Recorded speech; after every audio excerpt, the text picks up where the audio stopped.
2 top assassins, 11 jihadis, a countless number of persons with crimes that they've been accused of, murder, terrorism, and above all, war crimes against humanity. That, ladies and gentlemen, is a short description of the new caretaker government formed by the Taliban in Afghanistan. So it's no exaggeration, no drama to call it a terror cabinet or a terroristan sarkar in Afghanistan, because with Pakistan's ISI standing behind them, the Mullah Hasan Akhund government is, ladies and gentlemen, make no mistake, a government of terrorists. Most wanted terrorists, leaders with $10 million bounty on their heads, former Guantanamo Bay prisoners, mercenaries responsible for notorious attacks.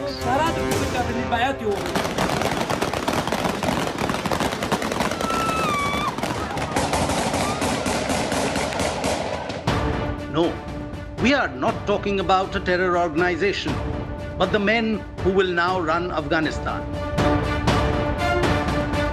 The Taliban have announced an interim government declaring the country an Islamic emirate. The cabinet, which is without a single female member, has Pakistan ISI's imprint written all over it. The government will be led by Mullah Hasan Akhund. He's one of the founders of Taliban and heads Rehbari Shura, Taliban's powerful decision-making body. Akhund also features prominently on the United Nations blacklist. Abdul Ghani Baradar will serve as his deputy. He was released from a Pakistani prison in 2018 after pressure from US. Maulavi Hanafi is the second deputy prime minister. Other appointments include Mullah Yaqub, the son of Muhammad Omar, founder of Taliban, who will act as defense minister. Next in the cabinet is Sirajuddin Haqqani, the head of Haqqani Network. He is the interior minister and has close ties with Al-Qaeda. The US has a $10 million bounty on the newly minted minister. And he's not alone. Khalil Al-Rahman Haqqani, who is now the Minister for Refugees, also has a $5 million bounty on his head. Another notable mention is the new Education Minister, Abdul Baqi Haqqan. And here is what he thinks of degrees. No PhD degree, master's degree is valuable today. You see that the people who are in power have no PhD. But all these leaders are the greatest of all. Then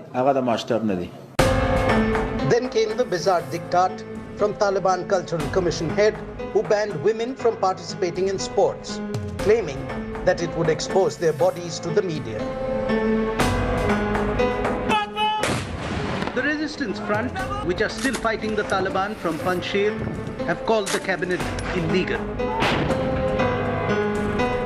A key aide of slain legendary resistance commander Ahmad Shah Massoud spoke to India today on how a majority of Afghans actually don't support the Taliban.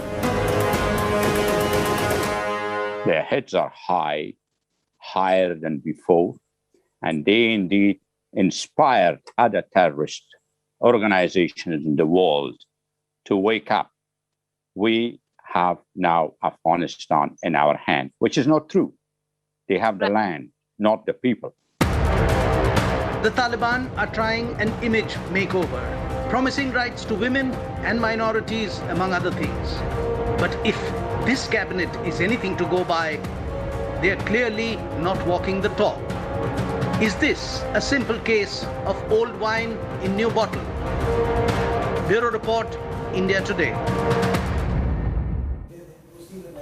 Gaurav Sawant and Geeta Mohan, who've been tracking this story closer than any other journalist in the country, are with me live. Obviously, Gaurav, no exaggeration to say that this is a terrorist government, because ultimately, right from Akhund to Sirajuddin Haqqani to several others in this list of 33 that have been released by the Taliban, these are people who've been accused of terrorism. They are on restrictive lists. They are on UN designation lists. So this is, in fact, at its very essence, a terrorist sarkar.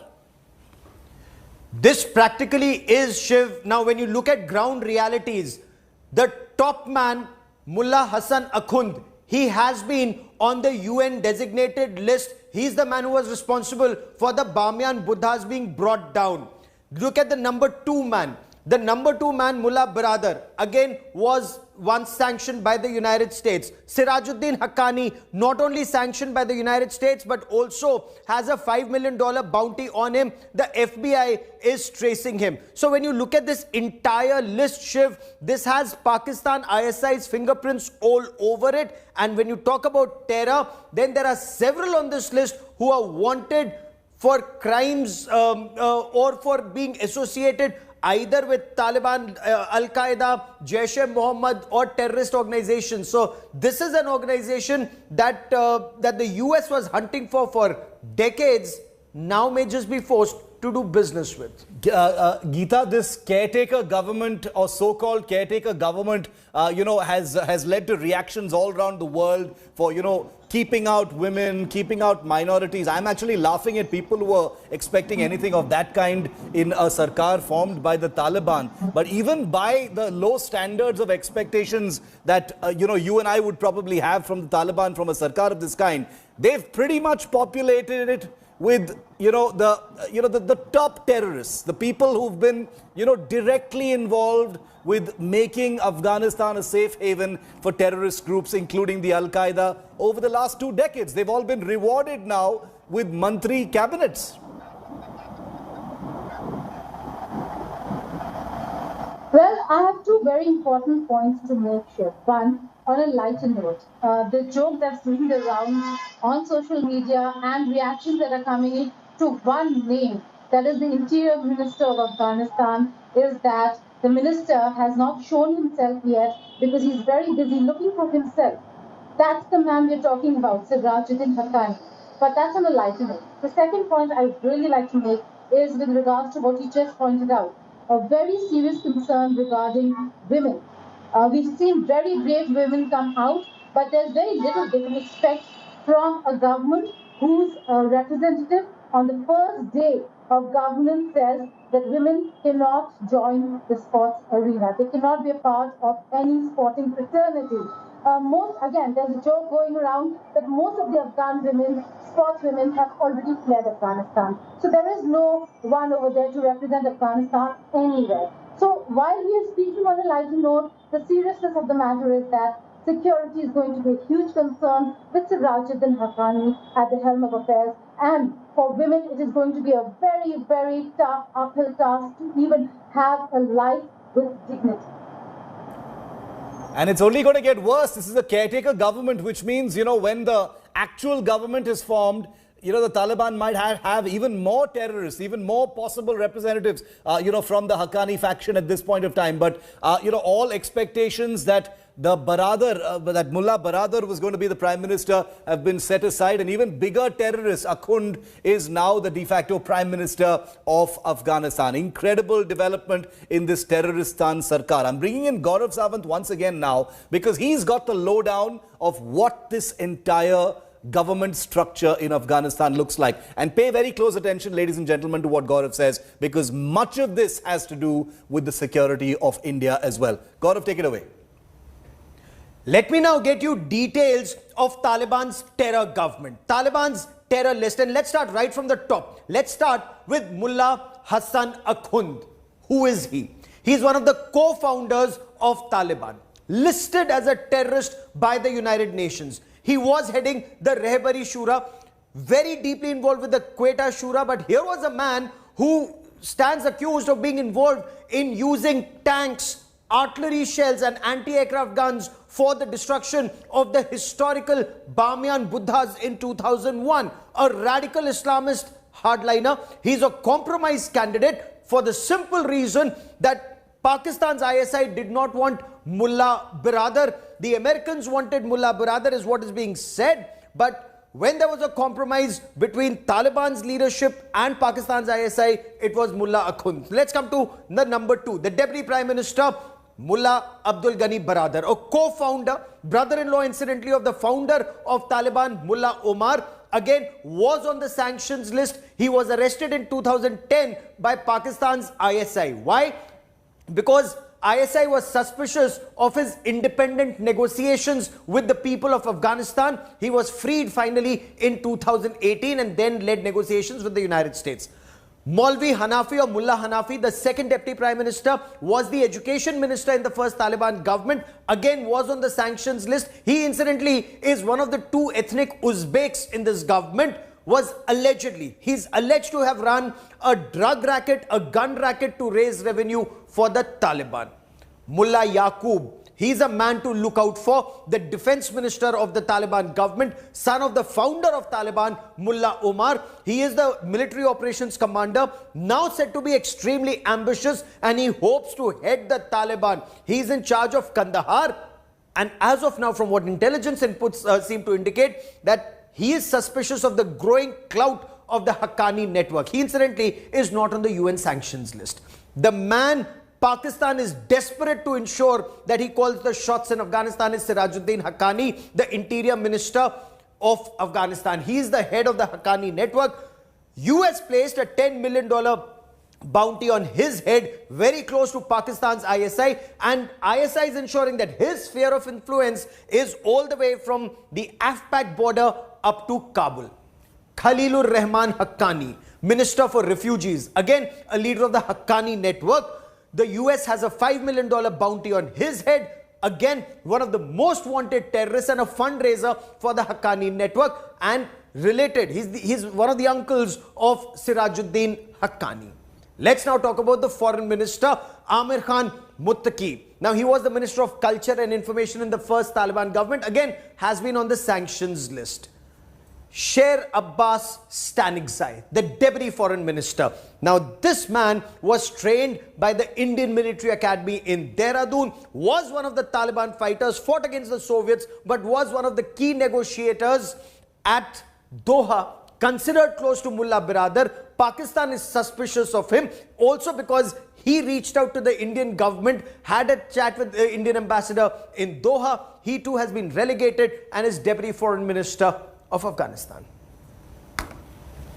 No surprises against women in Afghanistan. A new video that has just come out, purportedly from Kabul, shows Taliban fighters, well, terrorists, beating girls who were protesting on the streets of the country's capital to demand their rights and to criticize the Taliban for what it is doing in Panjshir. Women have been raising their voice against the Taliban in the most incredibly brave manner for the last 3 to 4 days, hitting the streets, asking that they be allowed to work and study in peace.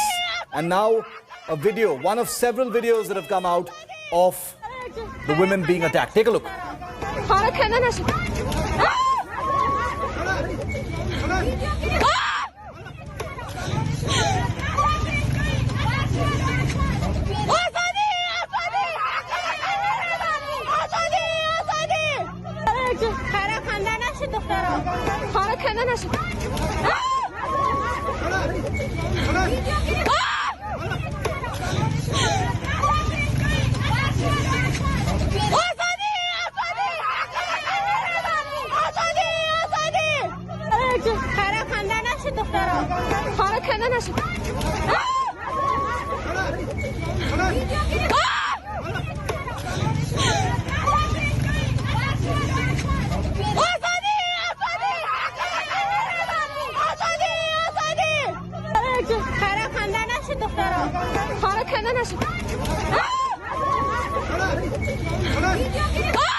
From Kabul there, get used to these images, ladies and gentlemen. This is what the reality of Afghanistan has returned to. It's always been much worse than this. And now the Taliban administration with its new caretaker government pretty much demonstrating that all fears that they had not changed a single thing about themselves is definitely true. And the people suffering the most, as always, the women of Afghanistan. Well, the world has watched Taliban and its brutalities, like in that video we just showed you. The uncertainty about all those brutalities returning to Afghanistan has people worried for their lives. But in India, two leaders have shamelessly and shockingly expressed hope in the Taliban government and expressed hope that their rule translates into good governance, completely ignoring the past record and the current realities of the Taliban. In a bizarre pair of statements, former Jammu and Kashmir Chief Ministers Farooq Abdullah and Mehbooba Mufti have both said pretty much the same thing, expressing hope in the Taliban. Take a look.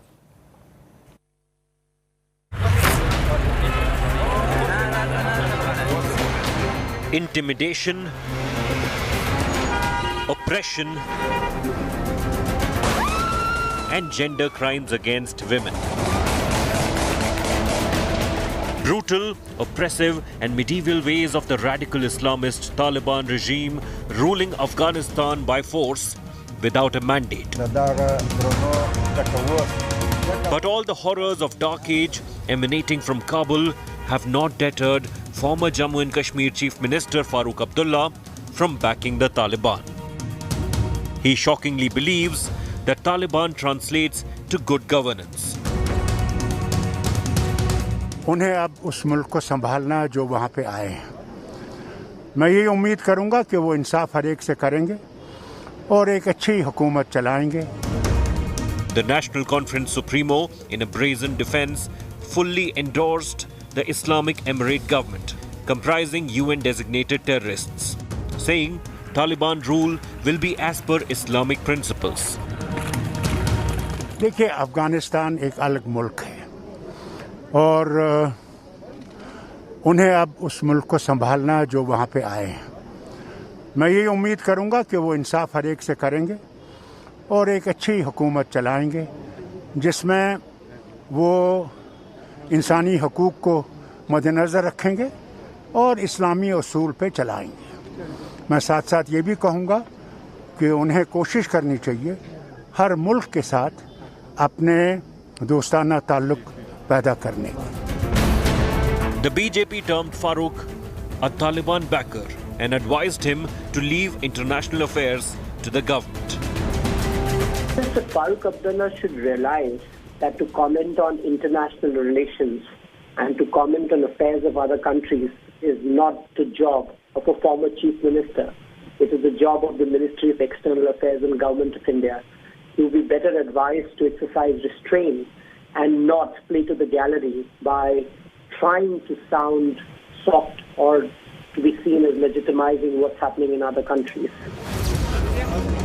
While Farooq openly roots for Taliban, his son and National Conference chief Omar Abdullah recently slammed government for holding talks with Taliban Political Council to facilitate evacuation of Indians from Kabul, even asking the Modi government to move UN to end Taliban's blacklisting if the government does not consider them as terrorists.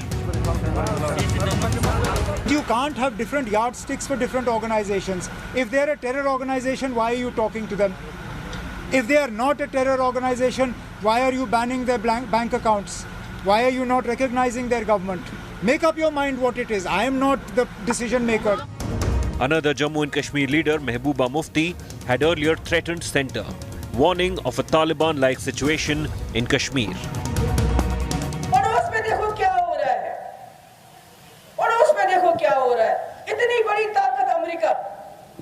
उनको भी वहां से बोरिया बस्तर लेके वापस जाना पड़ा और आपको मौका है अभी भी जिस तरह वाजपेयी जी ने बातचीत शुरू की थी जम्मू कश्मीर में यहाँ बाहर के साथ भी और यहाँ भी उसी तरह आप भी जम्मू कश्मीर में बातचीत का सिलसिला शुरू करो. The Taliban meanwhile clarified their stand on Kashmir, terming it a bilateral issue to be sorted by India and Pakistan through dialogue. Kashmir एक इशू है पाकिस्तान और इंडिया के दरमियान. हम चाहते हैं कि इस मसला दोनों ममालिक के बीच में सुलहामेज़ तरीक़े से और बातचीत के ज़रिए सुलहामेज़ तरीक़े से वो हल करें दोनों. ये हमारी मौक़िफ़ है. While Taliban seem to adopt a hands-off approach when it comes to Jammu and Kashmir, our valley leaders competing to legitimize the regime in dire need of global recognition. Bureau Report.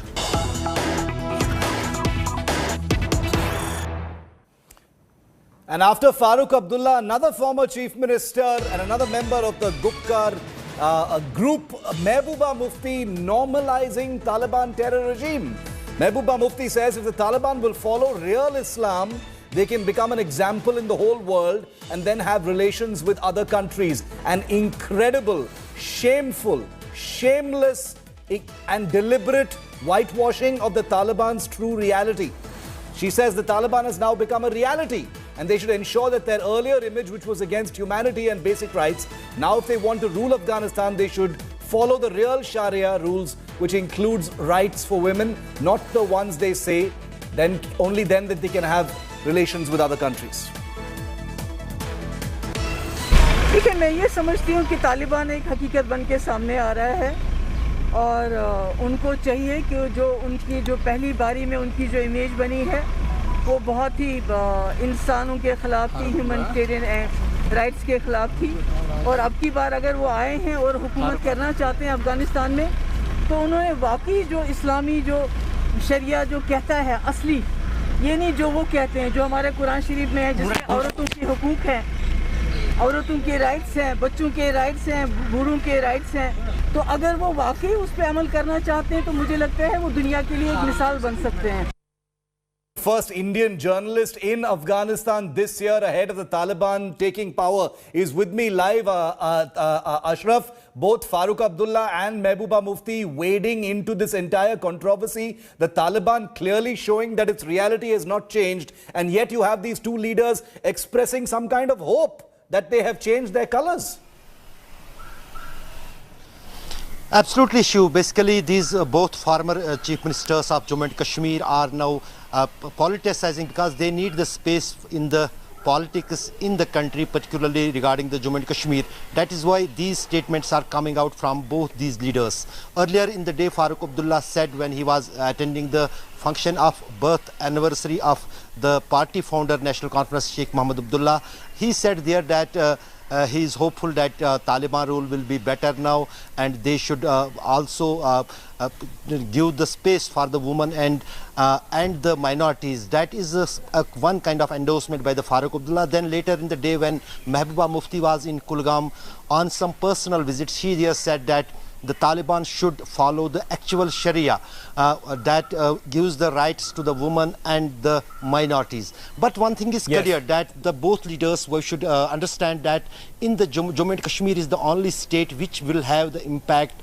of the Taliban rule in Afghanistan. Indeed. That is the concern with the government in the country as well as here in the Jammu and Kashmir. Basically, there are worries that if the Taliban in its current scenario is in power in the Taliban, its impact will be visible in Jammu and Kashmir. We want to ask on these bizarre Farooq Abdullah and Mehbooba Mufti comments. Now, by themselves, the statements are fine, expressing hope. But for a group that has been accused of terror, a group where it has formed a new caretaker government, where many of the people are wanted terrorists by the United States or designated by the United Nations, and yet for some reason, with this beautiful flowery gaze, both Farooq and Mehbooba are expecting good things from the Taliban. It's incredible hypocrisy and shamelessness. Farooq is turning a blind eye towards Taliban atrocities. Why do Farooq and Mehbooba have hope from terrorists?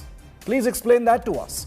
Do Farooq and Mehbooba support the Taliban's brand of Islam? They've been in power for a few weeks now. They've demonstrated what they're really about. Do they support that?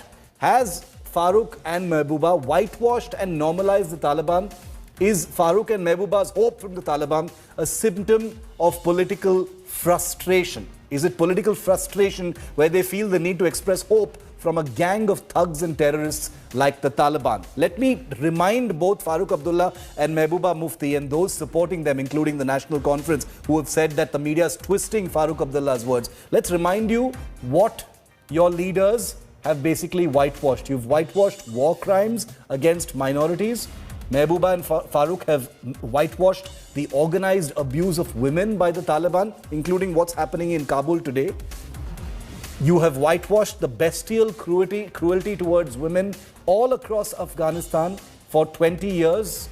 They have both whitewashed the total subjugation of Afghan citizens, especially minorities. and most importantly, and probably above all in terms of its international effect, both Mehbooba and Farooq, by expressing hope of a great Islamic republic under the Taliban in Afghanistan, have whitewashed the fact that these men that they are expressing hope from have provided a safe haven to global terrorists, including the Al-Qaeda. That's the kind of thing that stains the hands of Mehbooba Mufti and Farooq Abdullah today. Keep that in mind.